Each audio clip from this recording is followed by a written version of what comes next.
today what I want to do is I want to show you how to get up on top of your financial house. I want you to get up on top of your financial house and be standing up there. It's going to take you a few years. It's not going to be quick. If you're looking for get rich quick, you're in the wrong room. We don't sell microwaves here. We sell crock pots. I want you to get up on top of your financial house and be standing up there like Rocky going, Adrian! Yeah, baby. And how do you get up on top of the house? In Tennessee, if we want to get up on top of the house, we use this thing called a ladder. And ladders have steps. And they have rules about the steps. If you get up the ladder and it starts moving, if you're over 16, you come back down. Oh, you did it too. And you steady the ladder and you do it again. You repeat the steps. But you take the steps slow and gradual. You don't skip steps. Because otherwise you'd be hanging upside down with your leg broke. Your neighbor would be laughing at you. No step skipping. Be willing to come back down to solid ground and repeat the process. These are the rules of using a ladder. Around our place, we call these ladders, these steps, baby steps. And you don't do baby step 4 until you've done baby step 1. There's a process here. And there's a reason, because you have to lay a solid foundation.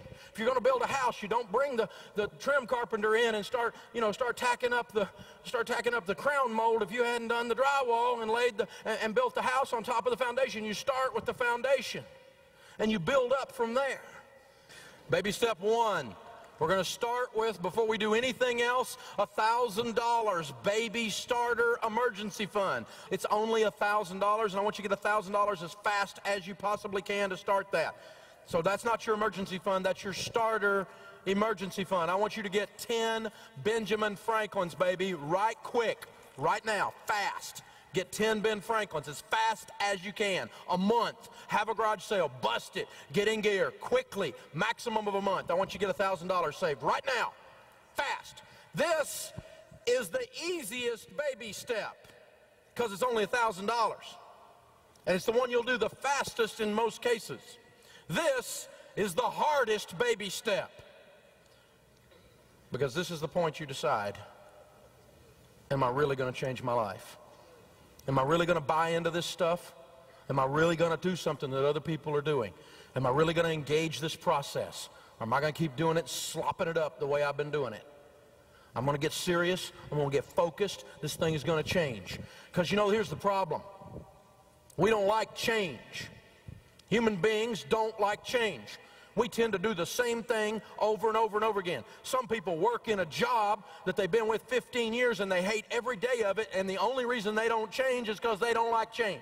Even if we're doing things and they're not working for us, we defend it. We protect and fight for our right to be stupid. You ever done that? I'm driving along, the speedometer reads 80 miles an hour, my wife's looking at the map, says we're going the wrong way. I say, yeah, but we're making good time. We get stuck in our stuff, don't we? We're like a toddler sitting in a poopy diaper. Yeah, I know it smells bad, but it's warm and it's mine. We don't like change. Let me tell you, if you're going to win in this life, you have to learn to embrace change, because the only thing that never changes is we're going to change. Change is a way of life. Embrace it. And you got to embrace it with changing and doing some new stuff with your money. Start with $1,000 in the bank. You got to learn to save money. What we're saying here is now look at that. See, I like those things like that. That right there is why I get the big bucks. Isn't that deep? You must save money. Man, that's good, isn't it? You know what? It is. Because nobody does it. Everybody talks about it. Everybody looks at it and goes, uh-huh. And nobody does it. We're walking around with no money. The richest country the world has ever known. And all the money leaves your house every month. You have to make this a philosophical process, a theological process, a spiritual and emotional, a relational and a mathematical process. I'm saving money. I'm sick of being broke. Well, you don't know about, yeah, I do. I've done your budget. I've been doing budgets for 20 years. I do know about. I know it's tough. I know it's hard. So's being broke. Wah. Step up. There's some stuff to be done here. So what we're starting here is the first step of savings. It's the emergency fund. Grandma said to save for a rainy day. Emergency, visual aid. This is what your emergency fund is. 78% of Americans, according to Money Magazine, are going to have a major negative financial event in any given 10-year period of time. You better be ready. It's coming. You need to be ready. You need to save money for emergencies. You're an emergency looking for a place to happen. If you hadn't been kicked in the knee to the tune of $5,000 to $7,000 in the last 3 or 4 years, you're overdue duck. Statistically, it's coming. Get ready. You need to build your emergency fund. Dave, you need to be positive. I'm positive. It's going to rain. Get you an emergency fund. That's how this stuff works. This $1,000, you don't even have to put this in the bank.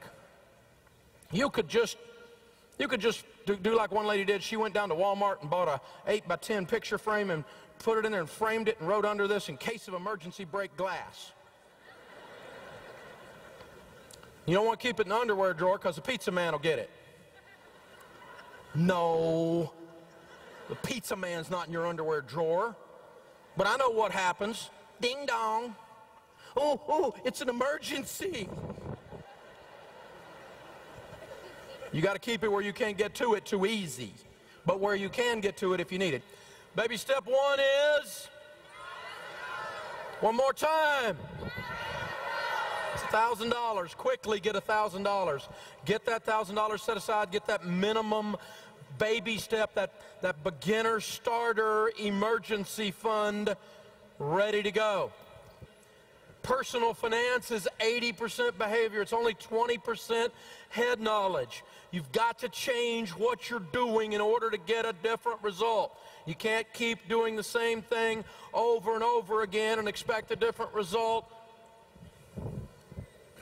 The 12-steppers call that the definition of insanity. Baby step 2, the debt snowball. Pay off all of your debt using the debt snowball except your home. We're going to list our debts smallest to largest. We're going to pay minimum payments on everything but the little one, and we're going to attack the little one with the vengeance. When the payment is gone there, we're going to take that payment and any other money we can squeeze out of our budget in our life, and we're going to attack number 2. When number 2 is gone, we're going to take the payments from 1 and 2 and everything we can squeeze out of our life, we're going to attack number 3. And every time that snowball rolls over, it picks up more snow to where by the time you get to your largest debt except your home, which is typically a student loan or a car payment, isn't it? Say yes. When you get to that student loan or car payment, the average family in America is paying between $1,500 and $2,000 a month in payments not associated with their home. Non-mortgage payments. When you start paying $1,500 or $2,000 a month on a $10,000 car loan or a student loan, that sucker's gone in just a few months. You getting the idea? We pay this off smallest to largest. Well, Dave, would it not be mathematically proper to pay off the highest interest rate first? Yes, it would. If we were doing math, we wouldn't have credit card debt. This is about behavior modification. When you go on a diet, it's a good idea to lose weight the first week. That way you will keep doing it, because it's too much work to not eat and to exercise. It makes you grouchy. It does me anyway. Oh, you too, I see. Okay, so, the deal is this. I got to see some results for my pain. You with me? And when I can knock off that little one and knock off that next one and knock off that next one, I'm getting that pump-up thing going. I'm going, this is doable. My belief kicks in. My faith is built. My hope grows, and I get more and more and more and more intense as I go down the thing. That intensity, that focus causes this to happen. And I noticed that intensity and that focus in the intimacy of talk radio. As people are calling in, I got to where after years of doing this, I can kind of tell if they're going to be able to do it. I can hear it in their voice. I can hear it in the cadence of their speech and the words that they're using. Out of the abundance of the heart, the mouth speaks, the Bible says, and I can hear what's going on there. I can discern what's happening. Not every time, but I started noticing that I can tell that one's going to make it and that one's not. Because they'll call up and they'll go like, Dave, I'm getting out of debt. It's not that extreme, but sometimes it is. But you get this thing coming up out of them. You can feel it. I've had it. Les Brown, the great motivator, says people change their lives when they have finally say, I've had a moment where I say, I've had it. I'm sick of this. That's when you change your life. You got to get to that point. You can wander into debt, but you can't wander out. You got to have this moment where you say, that's it. I'm tired of working my butt off and I don't have anything to show for it but an empty payment book.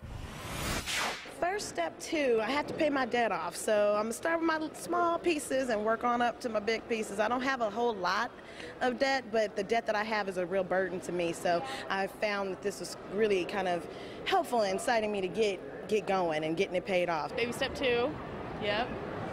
Yeah, plugging away, almost done, so we'll be heading to number 3.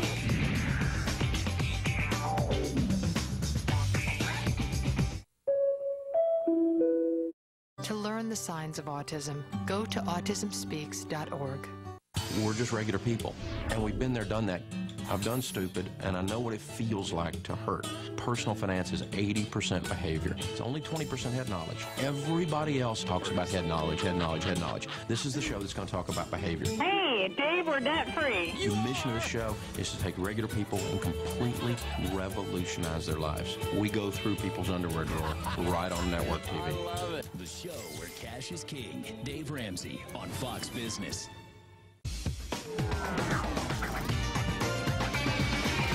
Gazelle intensity. Go with gazelle intensity. Cheetah! Gazelle intensity. I hit the Discovery Channel, and there were the gazelles.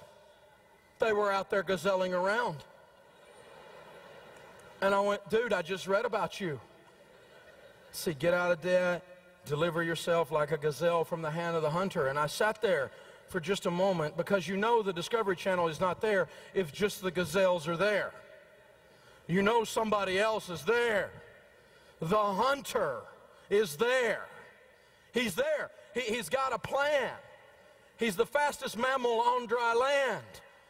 And the gazelles have a cheetah detector behind their ear. They go, ooh, cheetah! Run! Because, baby, they're getting ready to be lunch. Because the cheetah is faster than they are. He can go from 0 to 47 miles an hour in 4 leaps. This is the fastest mammal on dry land. He's looking to eat you. This is how you get out of debt. You deliver yourself like the gazelle from the hand of the hunter. You run like your life depends on it. Go! Because you see what he'll do? He picks out the college student, didn't he? Hey, come here. Hey, you want a free hat? Hey, I got a t-shirt over here. Hey, you need to build up your FICO score. Hey, come here, kid. Come here. No, the way you get out of debt, baby, is you gotta run. You gotta go.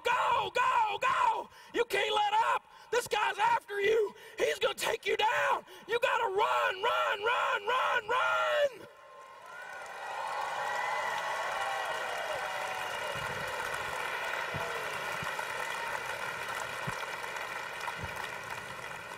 You got to get gazelle intense.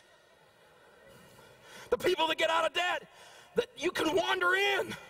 You can't wander out. You got to get, this is a deal, man. It's got to happen. This is how you get out.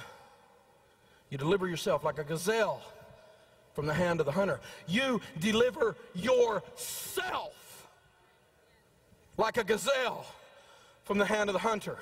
I'm not going to do it for you. You're the one's got to run. You know how long we had to look for a clip where they got away?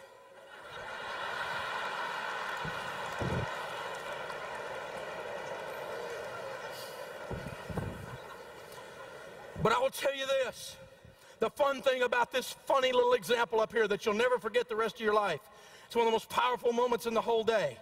Now, I don't know how long you got to run, I don't know how fast you got to run, but you got to run. You cannot let up. You got to bust it. If you want to be somebody in the area of money, you want to get this stuff off of you, you want to shed these chains, it is not a game. You got to bust up into it in an unbelievable, passionate way. You got to have a level of focus, a level of intensity that you may have never had in your life. And when you do, you will win. You will be free.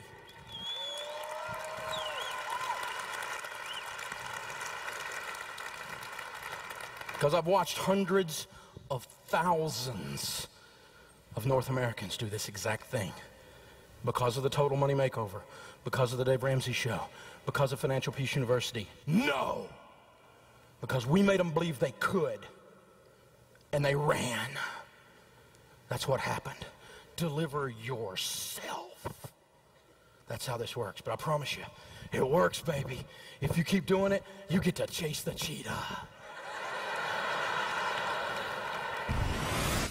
I am really excited about Dave Ramsey. I've actually listened to his radio show, and he has the plan. He's right. It's common sense. We all know it, but he puts it in a way that we can all understand. He makes it so enjoyable, and I love his animation.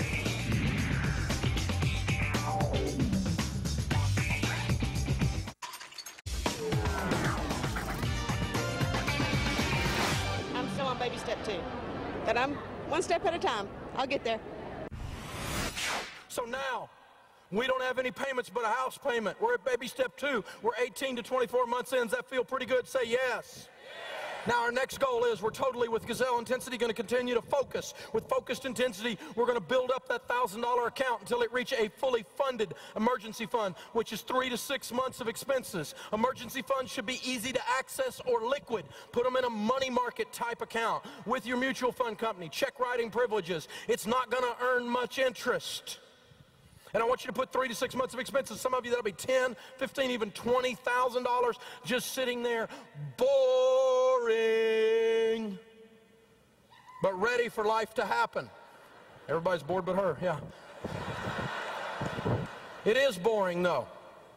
See, here's the deal. Your emergency fund, the problem we get is we get mixed up about it. It is not an investment. Say, not an investment.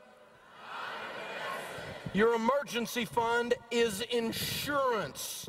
Say insurance. Here's the difference. Investments are money that make you money.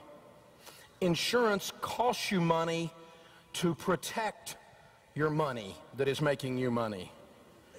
You buy insurance to protect your house, to protect your health. You buy insurance to replace your life and the money you make if something happens to you, called life insurance. Insurance is an expense that protects assets. Your emergency fund is not an asset. It technically is in accounting terms, but you don't need to look at it that way. In other words, if it earns a little interest, that's just good. But it's not there to earn interest. It's there to protect your 401k. Because if you have to dip into your 401k because you didn't have an emergency fund, and the government takes half of it in penalties and taxes, that's what's known as stupid. Because you didn't have an emergency fund. I never had an emergency fund any time in my life when I was a multimillionaire. When I was a millionaire doing the real estate stuff. I wasn't a multimillionaire, I was a millionaire doing the real estate stuff. I didn't have any money saved. Everything went back into the deal, back into the deal. Everything we spent, everything we consumed. No money, no liquidity, no cash. And that's one of the reasons I went down. Because I had no wiggle room. There was no grease in the gears. And that's what this is. It puts a pad between you and Murphy. You know who Murphy is. If it can go wrong, it will. And let me tell you what, you don't have an emergency fund, Murphy will move in your spare bedroom and bring his 3 cousins, broke, desperate, and stupid. And your life will look like a country song. That's what'll happen, won't it? That's how this deal happens. So you don't put it in a CD, a certificate of depression. Because if you cash that out early, they charge you a penalty. That's not liquid. That's not easy to access. So a simple money market account with something like your mutual fund company, and you put 3 to 6 months of expenses in there. Money market accounts are easily accessible. Men say things about the emergency fund like it's boring, it's not sophisticated enough. Dave, you want me to take 20,000 bucks and let it sit there and make only 3 or 4%? Dave, I could do a lot better with that. I could do a BBD, a bigger, better deal. I got this game plan, I got this shot, I get this. My wife says I'm scheming and scamming when I do that kind of stuff. And guys are always trying to do this. Very few women do this stuff. See, women, on the other hand, say things like it's the most important key to our financial plan. And here's why. Let me have all the men in the room stand up, please. Let me have all the men stand up, please. Guys, I don't know if you know this or not, but women are different. And guys, I don't know if you know this or not, but right down in here, inside of your lady, there is a security gland. And when she's feeling insecure over the money stuff, she's not feeling good over the money stuff, that gland spasms. And it is attached to her face. Insecurity makes your wife ugly and mean because she gets afraid in a place you don't even have. And she will attack you. And you know that's happened. It happened in my house. That woman about clawed my eyes out, and I had no idea. And then I discovered the security gland. Guys, if you want to make one of the best investments you'll ever make in your life, she's wired by God naturally to be smarter than you on this subject. Her nature takes her to the place to be calm and secure in this area. This emergency fund causes her to relax in a place you don't even have. When you do the investment and the work and the budgeting to participate in the process and this emergency fund is put in place, she'll relax and she'll look at you through a different set of eyes. This is one of two things I'm going to tell you today for those of you that are married or ever want to be married that will revolutionize your marriage, because she will feel completely different at that point. Not because she's weaker, because on money things a lot of times ladies are actually stronger, but because on this subject that's how she's wired. And she'll look at you in a different way when that emergency fund's in place. It's an investment in your marriage. Am I right, ladies? I rest my case. An emergency fund turns a crisis into an inconvenience. If your transmission goes out and it's $2,700 to fix it and you have $15,000, you go, dadgum, the transmission went out. That's a pain. Transmission goes out and you are broke, you go, oh God, the world's coming to an end. It changes your whole life. The drama starts to leave your life when you have this emergency fund stuff in place. It is absolutely powerful. That is baby step 3. Well, I'm saving between $300 to $400 a month into a savings account in case I ever get laid off or I get sick and I need to take off a few months, and I'll have that to save. Just start saving. That's the most important thing, start saving.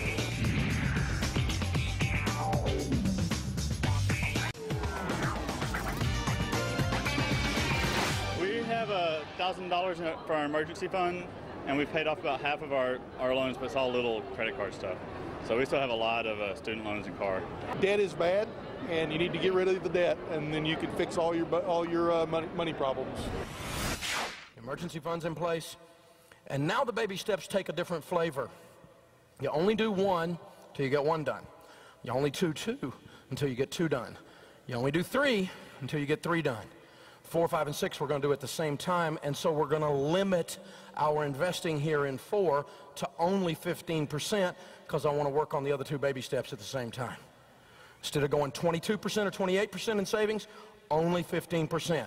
Invested into Roth IRAs and 401ks, this is a mathematical explosion. That stuff we talked about where there's interest on the interest on the interest. Now you got a different kind of snowball rolling. It's rolling down the hill and you're chasing it instead of it chasing you.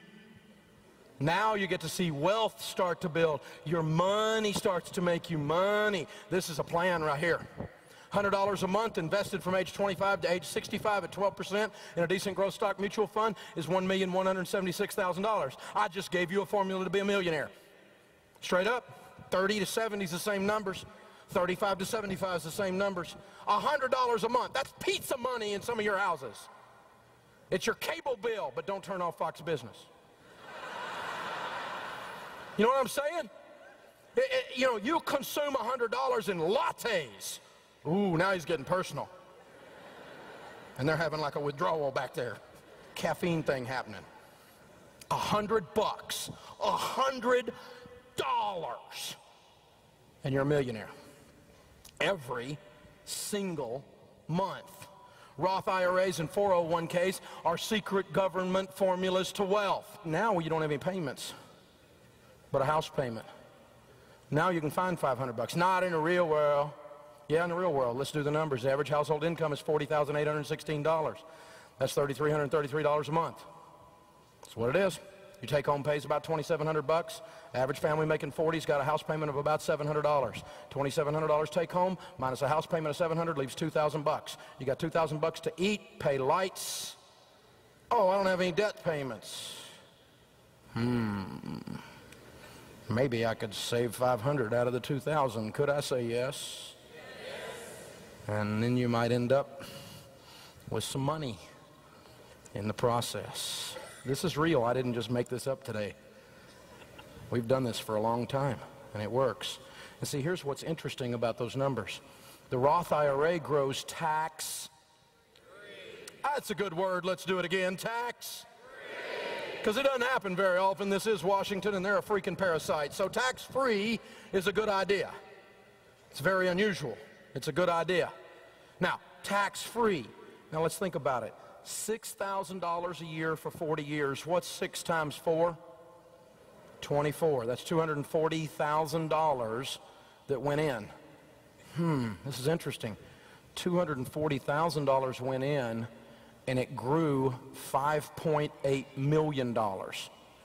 So out of $5,800,000, $5,600,000 of it you didn't put in. Wow, it's all growth. The whole thing is growth. It's the snowball, adding snow. And the fact that it's tax is huge, because taxes on $6 million would look a lot like $1,600,000, which means this word Roth is worth, in this example, somewhere around $400,000 a letter.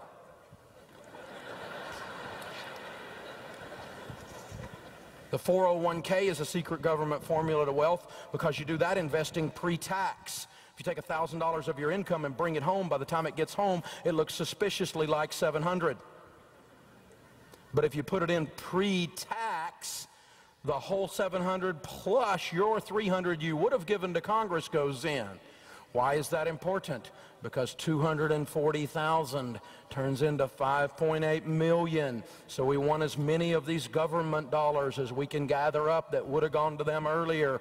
We use them. They do a lot of heavy lifting. So every one of them are multiplied bazillions of times over. So every dollar I can keep in my hand to grow money with pre-tax investing is genius. Well, my mean old company doesn't match. I'm not putting money in the 401k. That away, you get back at them by you being broke. That's smart. But the trick is you need to start, and you need to start right now.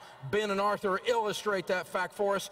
Ben invests starting at age 19. He invests $2,000 a year in a good growth stock mutual fund all the way up until age 26. Ben puts in $16,000 for 8 years, $2,000 a year. That's $16,000, and then he quits investing. Because you see, at age 27, how much did Ben put in? Zero. One more time. How much did Ben put in? At age 27, he quit investing. It's not a trick question. And the money grows, and the money grows, and the money grows. His brother Arthur wakes up and says, whoa, I've been dumb. I need to catch up. I'm going to start investing $2,000. He starts at age 27. He invests $2,000 a year from age 27 all the way to age 65. He puts $78,000 in, and he never catches up. The guy who put in $16,000 beats the guy who put in $78,000 by $700,000. Some of you are going, that's a real neat chart if I was 19.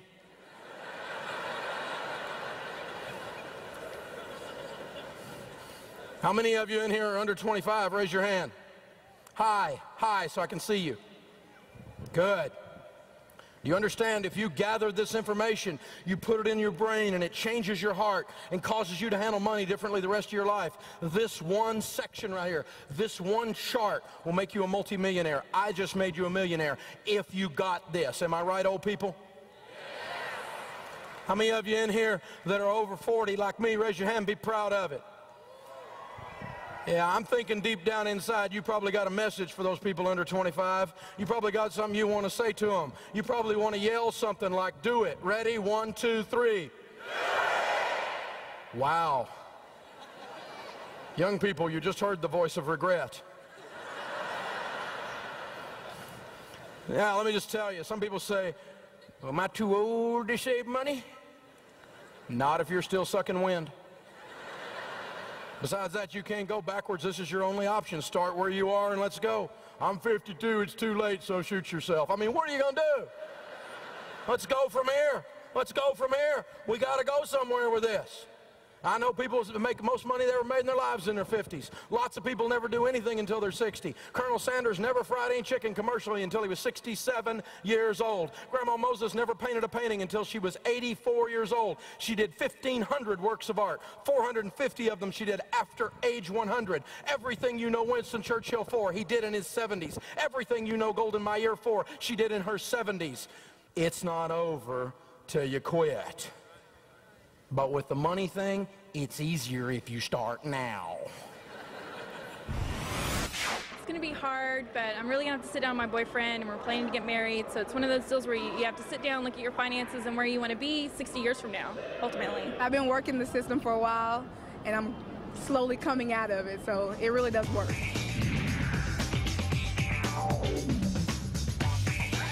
When I open up my college is going to be a lot more expensive when our kids hit it, and we'll hopefully be able to pay cash at that point in time, not having to take out loans like we had to.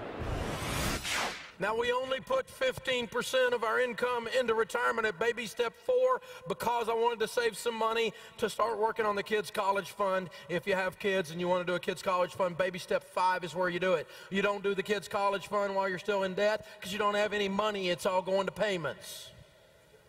You don't use the emergency fund to send the kids to college. That's not an emergency. And by the way, when they go to college, they could learn to do something like WORK. It won't kill them. How many of you worked while you were in college? I rest my case. It's not child abuse. College funding makes sure the kids are fit too. An educational savings account, the Education IRA is what it's nicknamed as. It's the ESA, is like the Roth IRA for college. It grows tax. You're allowed to put $2,000 a year into this account. You put $2,000 a year into it, it will grow tax-free from 0 to 18. 2 times 18 is 36. Thank you. $36,000 went in. $36,000 went in, but you'll have about $126,000 in there at 12% when they reach 18, and that means you have somewhere around $90,000 in growth that you pay no taxes on because this is tax. So do this for your kids' college, the educational savings account and good growth stock mutual funds. Take the time to research the cost of college.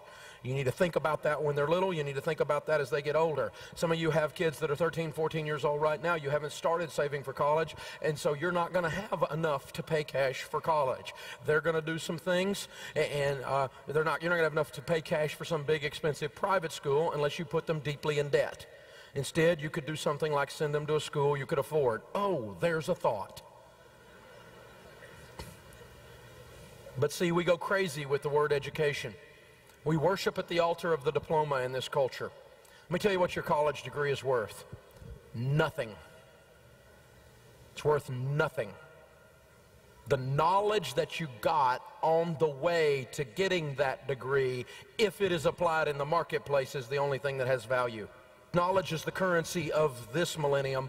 Knowledge is important. Continual learning is important. It's not over when you leave college. You need to read and do some other things and continually get better like you're doing in here today. Continual learning is the only way you're going to win. Teach your kids that. Think about what you're getting for what you're spending. Because let me tell you what is the only thing that's more useless than your degree is your pedigree. Totally useless. I'm happy for you if you graduated from Wharton or Harvard or Yale. I am not putting those schools down. I'm not putting down Vanderbilt. But let me tell you what, if you're going to go there, you better be ready to pay for it. And if you're telling me it's worth going $100,000 in debt to there, I can economically prove to you you're an idiot. The average college student is graduating right now with $27,900 in student loan debt. This is crazy. And another $6,000 in credit card debt, by the way. First rule of college, pay cash. Pay cash, pay cash, pay cash. My daughter, as a matter of fact, she's a senior right now at SMU, and she'll be graduating, walking across that stage, and I am so very happy because you know what? She will graduate with not owing one dime to the state of Texas or SMU. And I am I'm just full of it. I really do, and I love Dave Ramsey. And everybody should practice his methods. They really should. Thank you, thank you, thank you. Woo-hoo!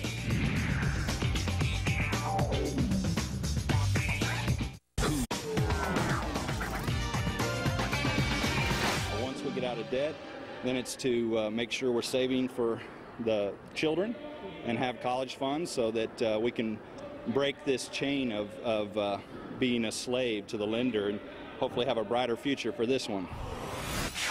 Now we're sailing. We've got the retirement going. We got the emergency fund in place. We're doing the kids' college into the educational savings account. Now every other dollar above that we get coming in, put it on the house. Pay off the house, pay off the house, pay off the house, pay off the house. Think about it. What could you do if you had no payments? I mean, if you just take a house payment, put that puppy into a mutual fund every month, you know how quick that's $1 million? Really quick. You've been looking at these numbers all day long. You're beginning to see how this stuff works. I mean, what could you do if you had no payments? You'd have control of your most powerful wealth building tool, which is your income. That's the muscle of your ability to build things. It's that simple. Myth: it's wise to keep my home mortgage because I get the tax deduction. How many of you have ever heard the tax deduction myth? I don't want to pay off my house, I'll lose my only tax deduction. That's one of the biggest ones, and I'm amazed that CPAs are so stupid they do this. Really? I've got a degree in finance, and I'll tell you who taught me this old farmer with overalls on who was paying cash for a piece of property, $90,000, and he reached right there and closed the sale. And I'm fresh out of college, and you know, when you're fresh out of college, you have all the answers. And I'm like, excuse me, sir, and I'm thinking I'm going to be sophisticated and teach this old guy how money works, right? Because he obviously doesn't know. I mean, he's in overalls. Just paid cash for a $90,000 lot, but he's in overalls, which didn't occur to my arrogant little head, you know what I'm saying? And he looked at me and he said, son, didn't they teach you anything at that school? And I said, what do you mean? He said, well, apparently you didn't learn to add. Let me show you what he walked me through, and I've never forgotten it. It's changed my whole mind on this idea of tax deductions. Now, take a tax deduction if you have one. For goodness sakes, don't send too much money to Washington. But staying in debt because of a tax deduction, here's how that works. Think about it for a second. If you had a $200,000 mortgage at a 5% interest, that means the interest that you paid that year would be 5% of $200,000, which is $10,000. Does that sound right? Say yes. By the way, in this, there's no trick answers. I'm not going to trip you, okay? So you're safe. Now, if you do that, and you make $70,000 a year, and you have a $10,000 tax deduction, and you make 70, you don't pay taxes on 70 if you have a $10,000 tax deduction. You pay taxes on 60. And so, if that's the case, you're in a 25% tax bracket. You saved $2,500 in taxes. Because if you're Dave Ramsey, crazy man came down, paid off your mortgage, then you wouldn't have the $10,000 in interest payments, so you would lose the deduction and you would not pay taxes on 60. Instead, you would pay taxes on. So that extra $10,000 of income is now taxable. And if that's the case, if the numbers I'm using, you're in the 25% tax bracket. That means 25% of $10,000 is what I cost you. That's your extra tax bill, or $2,500. So what we're saying is a tax deduction, mathematically, is sending the mortgage company $10,000 to keep from sending Washington $2,500. Let me try that again. It's sending the mortgage company $10,000 to save sending a taxes of $2,500 to Washington. I may have to wait till y'all get this. Here's an idea. Pay off your mortgage, give your church $10,000, and you get the exact same benefit.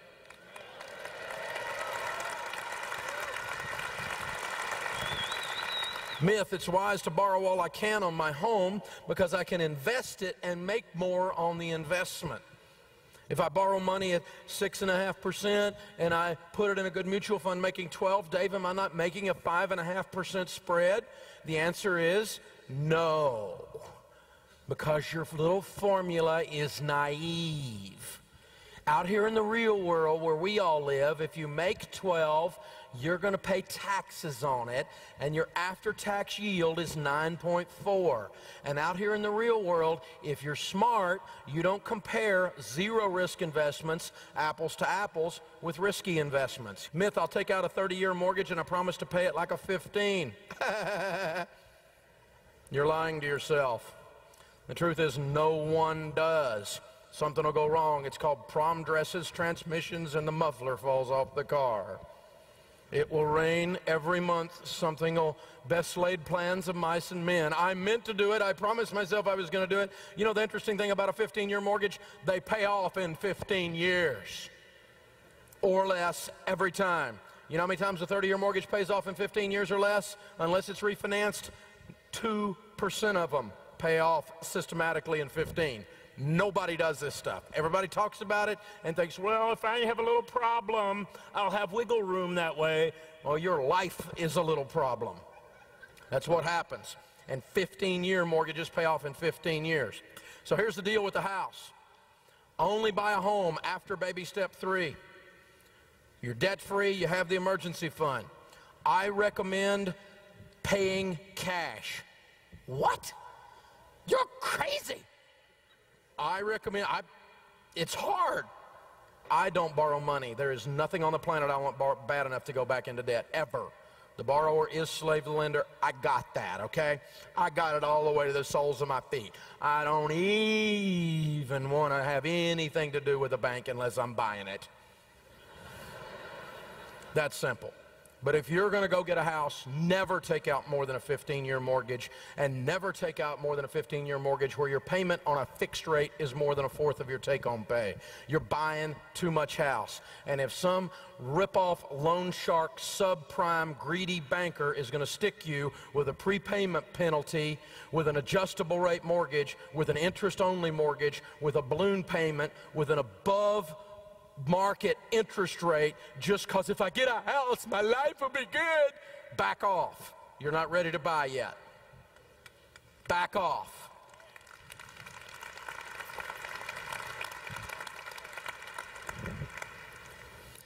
Do not be conformed to this world, but be transformed. How are we transformed? By the renewing of our minds. Transformed. Have a total money makeover. People don't get the best use of their money and or have money problems for 2 basic reasons. Number 1 is ignorance. Don't get mad at me. I'm ignorant about some things. You don't want me doing brain surgery on you or fixing your car. In either case, there'll be parts left over. Ignorance is not lack of intelligence. Ignorance is lack of know-how. I don't know how to do those things. I'm an intelligent guy, but I don't know how to do those things. You can do that. You can hire people to do brain surgery. You can hire them to work on your car, and I highly recommend it in both cases. But don't hire them to manage your money. You need to learn how to do this stuff. You can bring CPAs in to teach you. You can bring in an investment guy in the mutual funds to help you, a real estate gal over here, a good mortgage broker over here, an insurance person to teach you. But they all need to have the heart of a teacher, because all you're looking for is counsel. You're not looking for a babysitter. You're not looking for a daddy or a mommy, because it's your job to manage your life. In the multitude of counselors, there's safety. You gather the information, but you make your decisions. Don't let someone else do that for you. How come you stole my system? How come I stole your system? You caught me! Yeah. You found out! I was 28 years old, out of debt, and had my house paid for. All right. The hard way. All right. I remember pushing that snowball up the hill. I hear you. Then when it gets to the top, it comes down. You had common sense before common sense was cool. Appreciate it.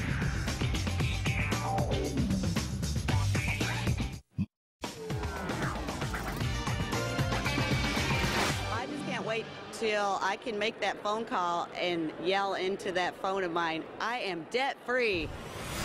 Now we got the house paid off. Now the kids' college is underway. Now retirement's underway. See, when you get all that done, baby step 7, there's nothing left to do except build lots of wealth and give it away.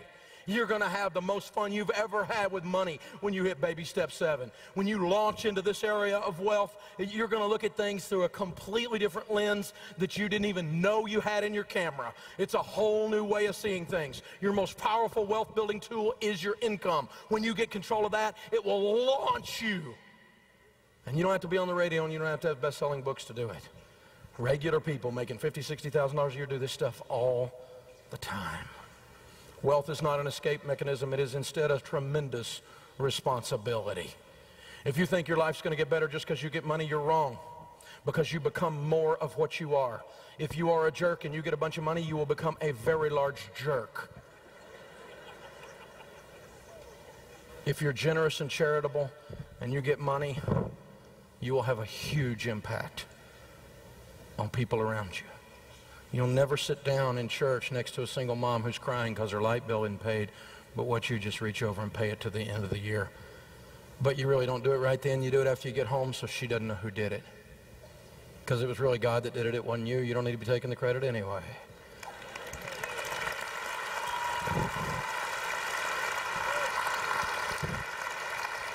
There's only 3 things you can do with money. You can have fun with it, you can invest it, and you can give it, and you need to do all 3. You better be having some fun. Money's fun if you got some. You need to be investing it so you got some. And you need to be giving it because it is the most fun you'll ever have with it. Giving is possibly the most fun you'll ever have with money. That's the deal. You know, Winston Churchill said, we make a living by what we get. We make a life by what we give. Andrew Carnegie, who was the Bill Gates of his day in the year 1900, Carnegie Steel, Carnegie Hall, and started most of the public libraries in America today, the wealthiest guy of the year 1900, used to say that surplus wealth is a sacred trust to be managed for the good of others. If you'll bear with me for about 2 minutes and not move, this last section is very, very important. There's 2 things I want to cover with you. One is this. Each of you are perfectly trained, perfectly designed 4-cylinder engines. You need to run on all 4 cylinders to be able to win. We're physical beings. Take care of this. You get one. Don't go to McDonald's, eat 62 Big Macs, and go, Lord, bless this for the nourishment of our bodies. Take care of this. You get one. Eat less, exercise more. It's not hard. Just be cognizant of what you're putting in your mouth. People don't sneak in your bedroom in the middle of the night and stuff food down your mouth. It's you. You're the one doing it. I know because I put the sign on my desk. It's the food stupid. I know it's me. It's my job to take care of me. The second thing is we're emotional beings. If you had something bad happen to you in your life, and most of us that are breathing have, you may need to sit down with your pastor or with a good counselor and unpack your baggage. Life's too short to go through it with the Samsonite. It's heavy. Well, Dave, I came from a dysfunctional family. We all did. They had people in them.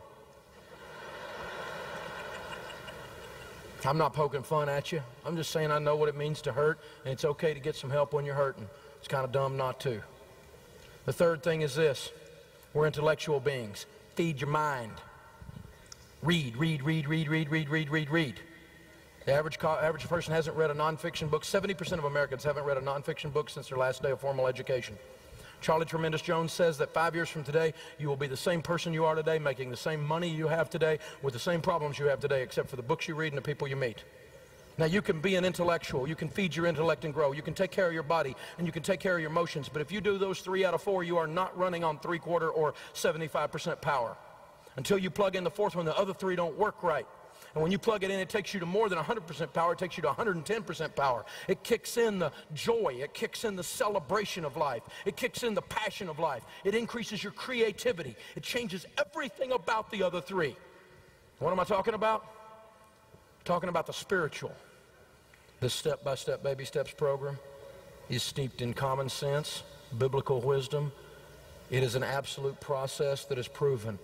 Literally to date, millions with an S of Americans are somewhere in those baby steps.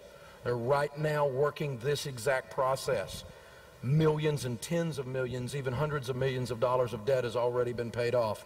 Whether this stuff works is not in question.